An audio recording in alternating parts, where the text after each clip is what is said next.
자연의 리듬은 멈추거나 끝나는 일이 절대로 없다.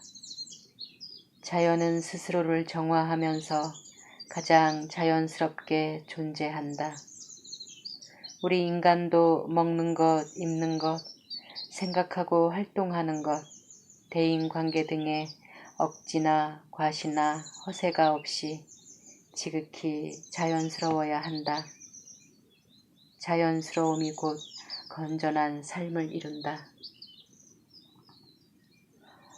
안녕하세요. 책 읽는 산골 중입니다. 출판사 조화로운 삶에서 펴낸 법정 스님의 대표 산문선집 맑고 향기롭게를 오늘 읽어볼 건데요. 시대의 어른 스님이셨죠. 저는 직접 뵌 적은 없습니다. 제가 산속에서 천막을 치고 몇 년 정도 산 적이 있는데요. 그때 오셨던 분들이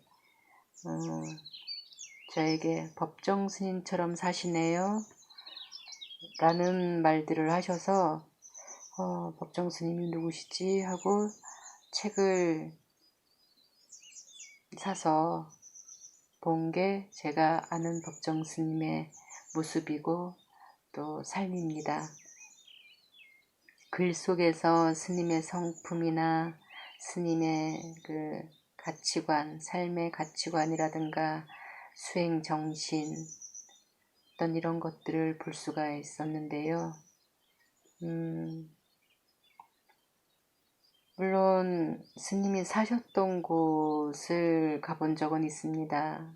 아랫역에 반연이 있어서 송광사 뒤편에 그 불일암이라고 그곳에서 스님의 삶의 흔적을 조금은 짐작할 수 있었죠. 스님이 평소에 어떤 생각을 하셨고 어떻게 살고 계셨는지가 글만큼이나 많이 남아있는 곳이었습니다. 제가 이 법정 스님이 정말 더 크게 어른 스님의 모습으로 마음에 와 닿았던 적은 스님이 입적하셨을 때입니다. 보통 큰 스님, 어른 스님들이 입적하셨을 때는 운구가 굉장히 화려하고 장엄합니다. 근데 스님은 평소 유언에도 그렇게 말씀하셨지만 정말 들것에 가사를 덮은 정도의 그 모습이었지만 제 눈에는 그 어떤 화려하고 장엄한 운구보단 더 아름답고 더 장엄한 모습이었거든요. 가시는 마지막 모습까지도 어른이셨던 법정 스님의 말씀을 다시 이렇게 훑어보니 정말 요즘엔 어른이 없구나. 저도 젊은 벗들로부터 어른 취급을 받습니다. 그러니까 취급을 받는다라는 표현이 좀 그렇긴 한데 저는 아직 어른이 되지 않았는데 어른 대접을 하는 것이 부끄럽기도 하고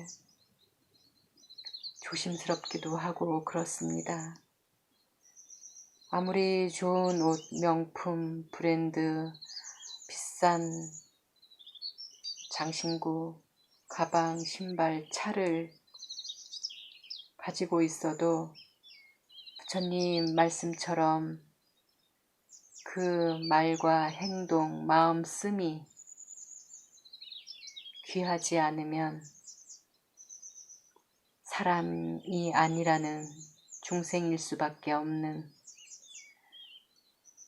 그런 사람이 어른이 그리운 요즘입니다.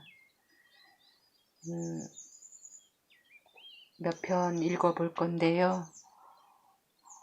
끝까지 들어주시는 분들께 늘 감사드리며 늘 평안하고 행복하시길 바랍니다.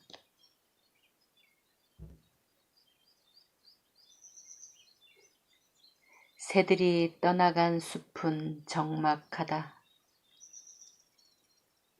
달력 위에 3월은 산동백이 꽃을 피우고 있지만 내 둘레는 아직 눈 속에 묻혀 있다. 그래도 개울가에 나가보면 얼어붙은 그 얼음장 속에서 버들강아지가 보송보송한 옷을 꺼내 입고 있다.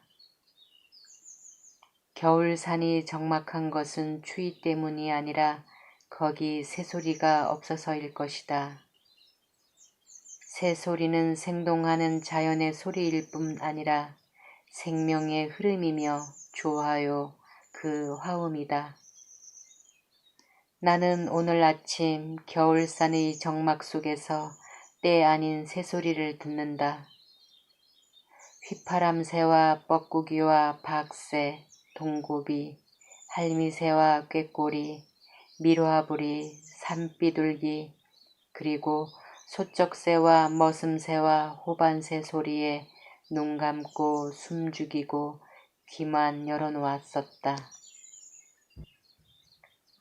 어제 시내를 다녀오는 길에 한 노보살님한테서 받은 선물을 오늘 아침에 풀어보니 어떤 조류학자가 숲과 들녘과 섬을 다니면서 채록한 한국의 새 소리들을 출판사에서 펴낸 녹음 테이프였다.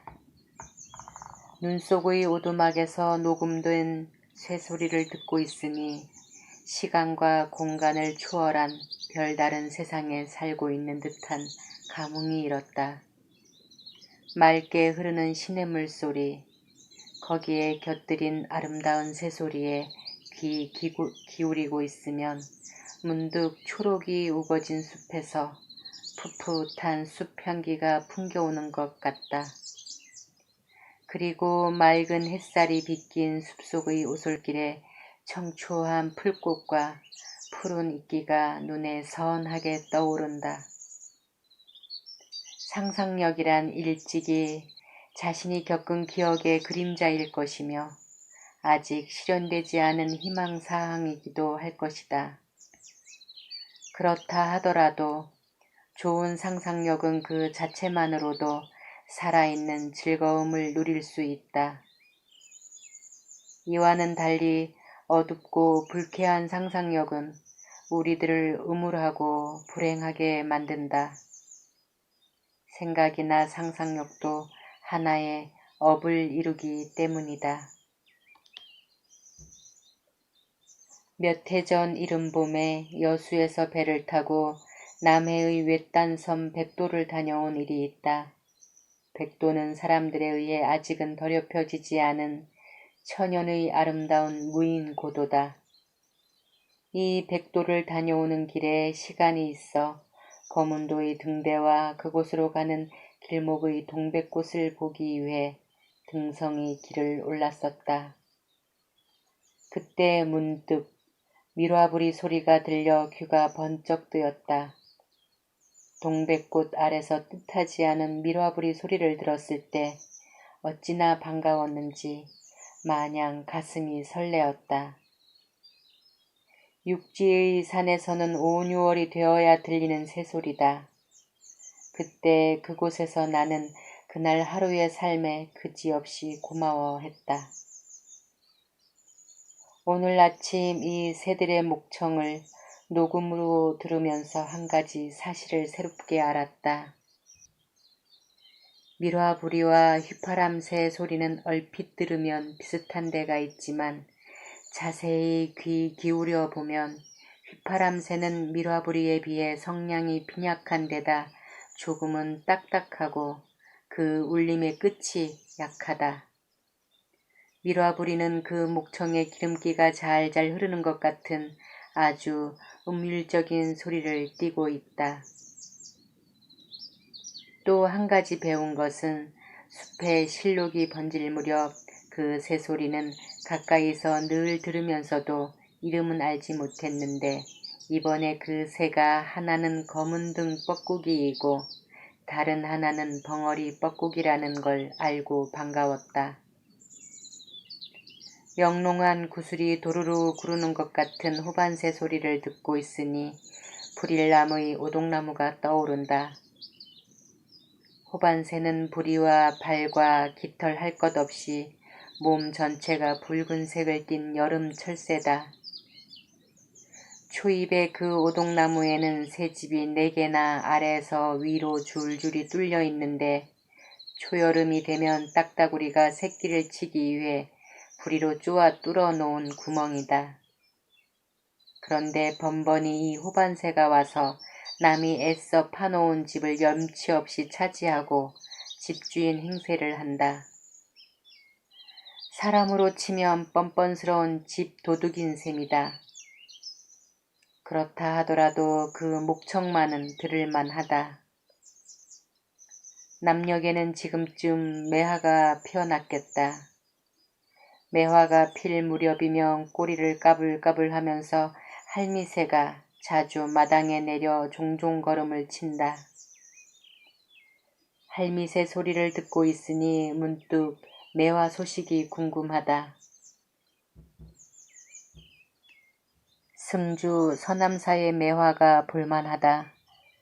돌담을 끼고 늘어선 해묵은 매화가 그곳 담장과 아름다운 조화를 이루고 있다. 그 고풍스런 자태가 의연하고 기품 있는 옛 선비의 기상을 연상케 한다. 묵은 가지에서 꽃이 피어나면 그 은은한 향기가 나그네의 발길을 아쉽게 한다. 서울의 한 대학에서 국문학을 강의하고 있는 교수 한 분은 해마다 매화가 필 무렵이면 부인을 동반하고 남도의 매화를 보러 간다. 그리고 그 길에 우리 불일남에 들러 밤이 깊도록 매화에 대한 얘기를 나눈다. 꽃을 사랑하고 꽃에 대한 이야기를 하고 있으면 우리들 자신도 얼마쯤은 꽃이 되어 갈 것이다. 광양 어딘가에 수만 그루의 매화나무가 있는 드넓은 농원이 있다는 말을 들었는데 올봄에 한번 가보고 싶다. 할미새 소리를 듣다가 그 연상작용으로 매화에 이끌리고 말았다. 령 너머에선 득 아득한 뻐꾸기 소리가 들려오고 있다. 뻐꾸기 소리는 듣는 사람의 가슴에 어떤 아득함을 심어주는 것 같다. 밝고 명랑한 꾀꼬리 소리는 귀로 들리고 무슨 한이 밴 것 같은 뻐꾸기 소리는 가슴으로 들린다. 밤에 우는 소쩍새의 목청이 차디찬 금속성을 띤 금관 악기의 소리라면 멀리서 들려오는 뻐꾸기의 목청은 푸근한 달무리가 아련하게 감도는 목관 악기의 소리일 것이다. 꾀꼬리의 목청은 여럿이서 들을 때 더욱 즐겁고 뻐꾸기는 혼자서 벽에라도 기대고 들을 때가 좋다. 남도의 산에서는 해마다 5월 5, 6일 경이면 어김없이 꾀꼬리와 뻐꾸기가 잇따라 찾아온다. 처음 그 소리를 들으면 얼마나 반가운지 마치 앞산 마루에 막 떠오르는 보름달을 대하는 그런 반가움이다. 꾀꼬리 소리는 가까이서 들을수록 좋고 뻐꾸기는 아득하게 멀리서 들리는 소리가 더 어울린다. 오래전 춘원의 글에서 읽은 듯 싶은데 일갓집 처녀아이가 사랑하는 남자로부터 버림을 받고 몸져 누워 꼬치꼬치 말라간다. 어느 날 들여다보러 갔더니 그 아이가 꺼져가는 목소리로 이런 말을 하더란다. 아저씨, 저는 죽으면 뻐꾸기가 되어 이산 저산으로 날아다니면서 내 하늘 노래할래요. 뻐꾸기 우는 소리를 듣고 있으면 어릴 적에 읽었던 이 말이 문득 떠오를 때가 있다. 산비둘기는 또 무슨 한이 있어 저리도 서럽게 우는고. 흐느끼듯 우는 산비둘기 소리를 들으면 내 가슴에까지 그 서러움이 묻어오는 것 같다. 우리 곁에서 새소리가 사라져 버린다면 우리들의 삶은 얼마나 팍팍하고 메마를 것인가. 새소리는 단순한 자연의 소리가 아니라 생명이 살아서 약동하는 소리요. 자연이 들려주는 아름다운 음악이다. 그런데 이 새소리가 점점 우리 곁에서 사라져 가고 있다. 안타까운 일이다. 어린 참새며 까치며 희귀 조류까지 사람의 손에 잡혀 먹히고 독한 농약으로 인해 논밭이나 숲에서 새들이 무참히 죽어가고 있다. 극심한 대기오염 때문에 텃새와 철새들도 이 땅을 꺼리고 있다. 새가 깃들지 않는 숲을 생각해보라. 그건 이미 살아있는 숲일 수 없다. 마찬가지로 자연의 생기와 그 화음을 대할 수 없을 때 인간의 삶 또한 크게 병든 거나 다름이 없다. 세상이 온통 입만 열면 하나같이 경제하는 세태다. 어디에 인간의 진정한 행복과 삶의 가치가 있는지 곰곰이 헤아려 보아야 한다. 우리를 행복하게 해주는 것은 경제만이 아니다. 행복의 소재는 여기저기에 무수히 널려 있다. 그런데 행복해질 수 있는 그 가슴을 우리는 잃어가고 있다. 새들이 떠나간 숲은 적막하다. 당신은 행복한가? 올겨울 나는 석창포와 자구무, 이 두 개의 작은 화분을 곁에 두고 눈 속에서 지내고 있다. 초겨울 꽃시장에서 1,000원씩을 주고 데리고 온 살아있는 생물이다. 석창포 부는 조그마한 괴석을 곁들여 수반에 두어야 어울린다. 자구무는 차나무 잎처럼 생긴 그 이파리와 줄기에 매달린 빨간 열매가 아주 잘 어울린다. 이 두 개의 화분이 없다면 겨울철 산방은 춥고 메말랐을 것이다. 밝은 창문 아래 두고 이따금 두런두런 말을 건네고 눈길을 마주하다 보면 우리는 남이 아닌 한 식구가 된다. 이 애들이 내 겨울을 향기롭게 받쳐주고 있다. 며칠 전 받은 뒤늦은 편지에 스님은 요즘 행복하냐고 불쑥 물어온 사연이 있었다. 이 물음을 받고 나는 새삼스레 행복에 대해서 생각하게 되었다. 사람은 누구나 행복하게 살고 싶어 한다. 우리는 마땅히 행복해야 한다. 우리가 잘 사느냐 못 사느냐 하는 기준도 행복 여하에 달린 거라고 생각한다. 행복을 이야기할 때 우리는 먼저 자기 자신과 가족의 일을 생각한다. 이것이 행복의 기초 단위이기 때문이다. 하루하루 사는 일에 재미를 느끼는 사람은 행복하다. 한 어머니는 며느리에게 예쁜 찻잔을 골라주고 밑반찬을 만들어주고 손녀를 안아주는 일에서 그날의 행복을 누린다. 며느리를 귀엽게 여기고 사랑하는 그 마음에 행복이 깃들어 있는 것이다. 또 다른 행복은 이웃과의 관계에 있다. 어떤 어머니는 애들 아버지가 퇴직을 하면 고향에 돌아가 된장을 맛있게 담아 친지들에게 나누어 주고 싶은 꿈에 부풀어 있다. 벌써부터 솔바람 맑은 물 된장이란 이름도 지어 놓았다. 전해 듣는 마음도 싱그러워진다. 남을 행복하게 하면 자신도 행복해진다. 현대인들은 행복의 기준을 흔히 남보다 많고 큰 것을 차지하고 누리는 데 두려고 한다. 수십억짜리 저택에 또 몇 억짜리 자동차에 몇 억짜리 무슨 회원권을 지녀야 성에 차한다. 물론 행복은 주관적인 가치이므로 한마디로 이렇다 저렇다 단정지어 말할 수는 없지만 행복은 결코 많고 큰 데에 있는 것은 아닐 것이다. 적거나 작은 것을 가지고도 고마워하고 만족할 줄 안다면 그는 행복한 사람이다. 현대인들의 불행은 모자람에서가 아니라 오히려 넘침에 있음을 알아야 한다. 모자람이 채워지면 고마워하고 만족할 줄을 알지만 넘침에는 고마움과 만족이 따르지 않는다. 마태복음에 나오는 말씀이다. 마음이 가난한 사람은 행복하다. 하늘나라가 그들의 것이다. 이 가르침에는 깊은 뜻이 담겨 있다. 13세기 독일의 뛰어난 신학자 마이스터 에크하르트는 마음이 가난한 사람을 다음과 같이 풀이한다.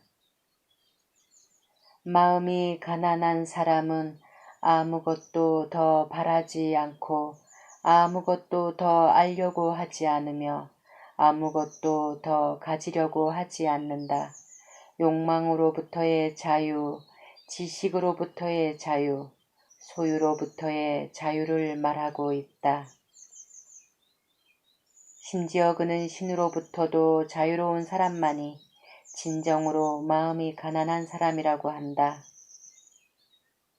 우리가 불행한 것은 가진 것이 적어서가 아니라 따뜻한 가슴을 잃어가기 때문이다. 따뜻한 가슴을 잃지 않으려면 이웃들과 정을 나누어야 한다. 뿐만 아니라 동물이나 식물 등 살아있는 생물들과도 교감할 줄 알아야 한다. 석창포와 자구무 화분을 햇볕을 따라 옮겨주고 물뿌리개로 물을 뿜어주면서 그 잎과 열매에 눈길을 주고 있으면 내 가슴이 따뜻해진다. 장작이 타는 난로가에 앉아 돌솥에서 찬물이 끓어오르는 솔바람 소리에 귀를 모으고 있을 때도 내 가슴은 따뜻해진다. 한밤중 이따금 기침을 하면서 깨어난다. 창문에 달빛이 환하게 비치는 것을 보고 창문을 열었을 때 달도 희고 눈도 희고 온 천지가 흰 것을 보면 내 가슴이 또한 따뜻해진다. 이른 아침 쌓인 눈을 치우기 위해 밖에 나가 눈 위에 토끼나 고라니 발자국이 나 있는 것을 볼 때도 내 가슴은 따뜻해진다. 한 해가 저물 무렵 편지 꾸러미를 풀어 챙기다가 뜻밖의 이제는 고인이 된 친지의 편지를 발견하고 한 줄 한 줄 사연을 읽어내려갈 때 다시는 더 만날 수 없는 이승과 저승의 아득한 거리를 두고 덧없는 인생사를 되돌아보면서 내 가슴 한쪽에는 애틋한 흐름이 있다. 우리는 지금 죽지 않고 살아있다는 사실에 고마워할 줄 알아야 한다. 이 세상에 영원한 존재는 그 누구에게도 그 어디에도 없다. 모두가 한때일 뿐이다. 살아있을 때 이웃과 따뜻한 가슴을 나누어야 한다. 그래야 사람의 자리를 잃지 않고 사람된 도리를 지켜갈 수 있다.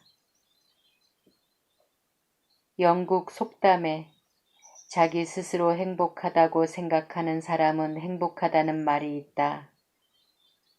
옳은 말이다.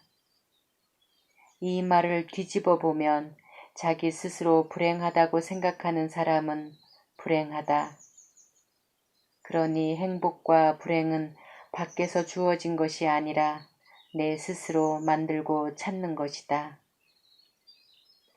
비슷한 여건 속에 살면서도 어떤 사람은 자기 처지에 고마워하고 만족하면서 밝게 사는 사람이 있는가 하면 어떤 사람은 불평과 불만으로 어둡고 거칠게 사는 사람이 있다. 스스로 묻는다. 나는 행복한가, 불행한가? 더 물을 곳도 없이 나는 행복의 대열에 끼고 싶지, 불행의 대열에는 결코 끼고 싶지 않다. 그렇다면 내가 내 안에서 행복을 만들어야 한다. 행복은 이웃과 함께 누려야 하고 불행은 딛고 일어서야 한다. 우리는 마땅히 행복해야 한다.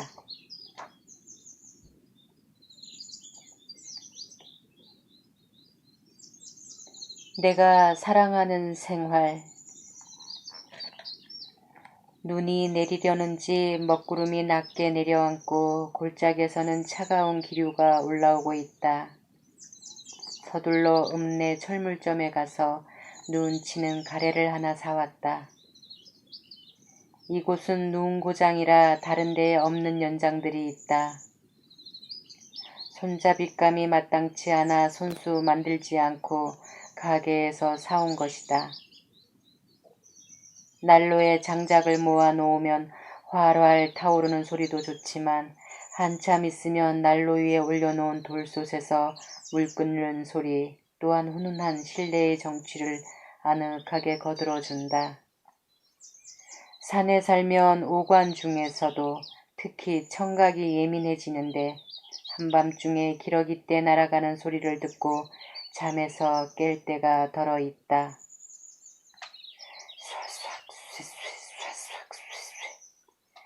풀이 선 옷깃이 스치는 듯한 이 소리, 이 오밤중에 추위를 피해 남녘으로 날아가는 기러기떼의 날갯짓 소리가 마치 어떤 홀령이 허공을 지나가는 소리처럼 들려오는 것 같아 나는 퍼뜩 맑은 정신이 든다. 자신의 삶을 되돌아보고 내 영혼의 무게 같은 것을 헤아리게 된다. 그리고 남은 세월을 어떻게 보낼 것인가를 생각하면서 기러기떼를 뒤따라 간다. 눈치는 가래를 사온 김에 눈 이야기를 마저 해야겠다. 대숲에 부실부실 싸락눈 내리는 소리를 나는 좋아한다. 이 싸락눈 내리는 소리를 듣고 있으면 어린 시절 할머니의 무릎을 베고 소금장수 이야기를 듣던 기억이 문득 되살아난다.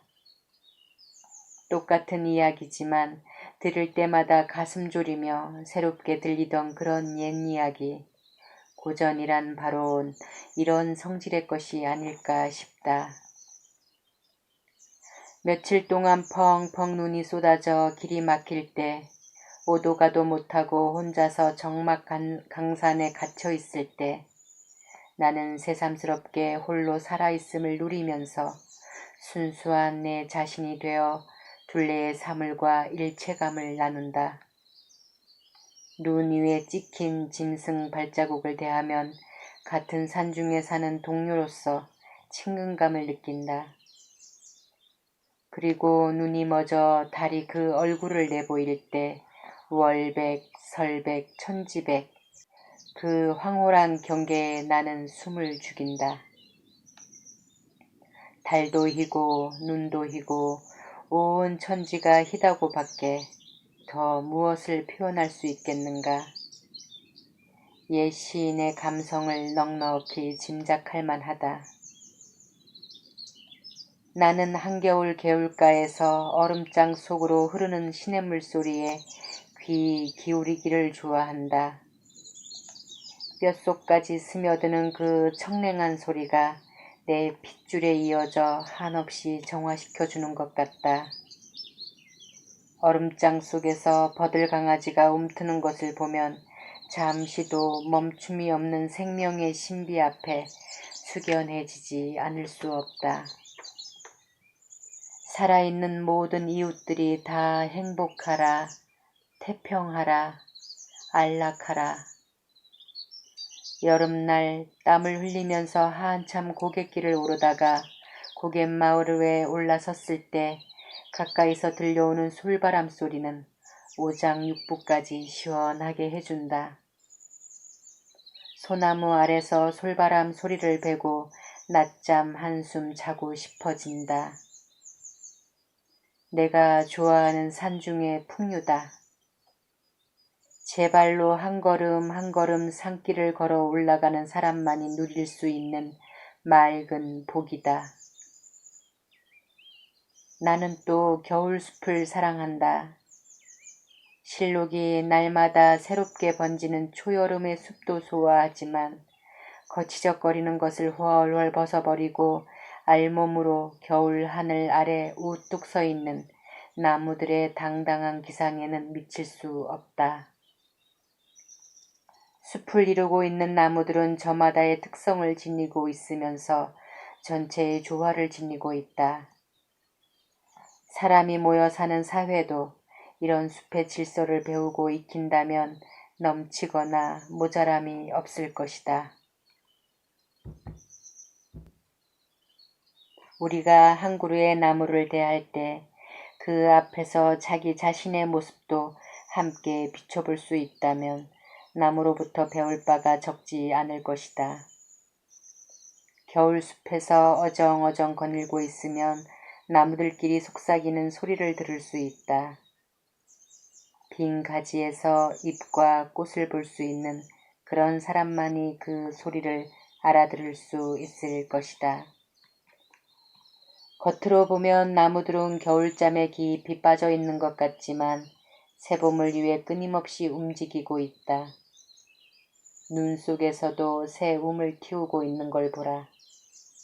이런 나무를 함부로 찢거나 베면 그 자신의 한 부분이 찍히거나 베어진다는 사실을 사람들은 알고 있을까? 나무에도 생명의 알맹이인 영이 깃들어 있다. 나무를 사랑하라. 사랑의 메아리가 우리 마음에 울려올 것이다. 해와 달은 모든 생명의 신비를 그대로 드러낸 것이라고 나는 생각한다. 우주를 지탱하는 음양관계뿐 아니라 해와 달이 없다면 생명이 존속될 수 없다. 불교 경전에서는 해와 달을 일광보살, 월광보살로도 표현하고 있다. 그 전부터 느끼고 말해온 바이지만 물론 주관의 견해다. 해는 지는 해가 좋고 달은 떠오르는 달이 좋다. 해는 지평선이나 바다로 지는 해가 아름답고 장엄하다. 달은 아무래도 산마루에서 떠오르는 자태가 사랑스럽다.